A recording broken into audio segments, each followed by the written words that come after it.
이제는 흔하다면 흔한 타임워프가 주요 내용인 어쩌다 마주친 그대입니다. 보통 과거로 돌아가는 내용일 때 현재와 과거를 오고 가는데 이 드라마는 그렇지 않습니다. 21년에 시작해서 드라마 내용 전체가 1987년에서 벌어집니다. 초반에는 백윤영진 기주가 21년에서 유명 소설가인 고미숙김혜은의 담당 편집자입니다.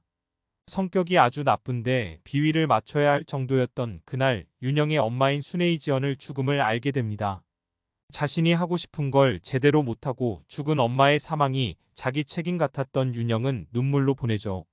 그러다 어떤 일인지 몰라도 윤혜준 김동욱이 몰던 자동차를 만나게 되고 가벼운 사고가 납니다.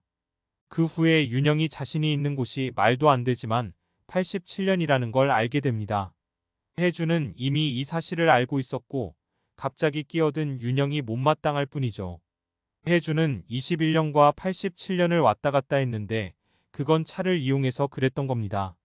혜준이 그렇게 한 이유는 바로 연쇄살인범을 잡기 위한 단서를 찾기 위해서였죠. 윤영이 의도치 않게 함께 87년으로 왔지만 알고 보니 이유가 있었어요. 그곳은 바로 윤영의 부모를 비롯한 가족들이 거주하던 동네였던 거죠. 이곳이 바로 연쇄살인이 벌어졌던 동네였고 모든 것의 시작이자 비밀입니다. 이곳에서 혜준은 어떻게 하든 연쇄살인범의 힌트를 찾아 잡으려고 했던 겁니다. 혜준이 이렇게까지 노력을 하는 건 연쇄살인을 당한 인물 중 한 명이 자신이기 때문입니다. 혜준은 아나운서였는데 어떻게 이런 일이 벌어졌는지 아무런 힌트도 주지 않습니다. 본인이 피해자니 연쇄살인범의 얼굴을 볼 수 있었을 텐데 보지 못했던 거고요. 힌트는 봉봉다방이라는 성냥갑이었어요. 연쇄살인을 당한 사람들은 전부 봉봉다방 성냥갑이 현장에 있었다는 겁니다. 혜준은 이를 바탕으로 연쇄살인범이라고 생각되는 인물을 한 명씩 추적하는 거죠. 전학 온 희섭이원정과 학교에서 공부 잘하는 미숙지혜원의 오빠인 민숙임연우입니다. 여기에 같은 학교 학생인 범용주연우가 희섭이 형인 유섭 홍승환까지 의심합니다. 미숙은 훗날 윤영의 담담인 바로 그 베스트셀러 작가인데 이상한 점이 있었습니다. 윤영의 엄마인 순혜서지혜가 쓴 글을 미숙이 빼앗고 있었거든요. 순혜가 엄마라는 사실을 알고 윤영은 너무 벅차 감정에 결심을 하게 됩니다. 너무 불행했던 결혼 생활을 희석과 하게 되는데 무조건 맞기로 말이죠. 그로 인해 자신이 태어나지 않게 되더라도 엄마의 행복을 바란 거죠.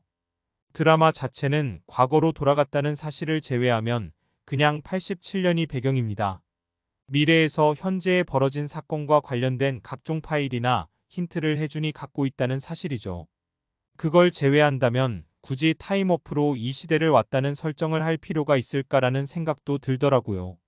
21년에 왔다고 해도 87년에서 딱히 특별히 더 유리한 건 별로 느껴지지 않았거든요. 더구나 타임워프에서 늘 전제 조건 중 하나는 벌어질 일은 벌어진다.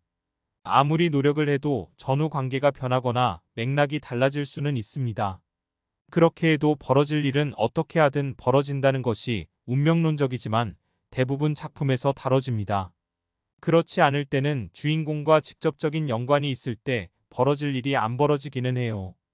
드라마가 진행되면서 윤영과 혜준이 온갖 노력을 하지만 벌어질 일은 벌어지더라고요. 여기에 엄마가 죽은 것도 사실은 타살일 수도 있다는 내용도 나오면서 어떤 연관성이 있는지 궁금하게 하죠.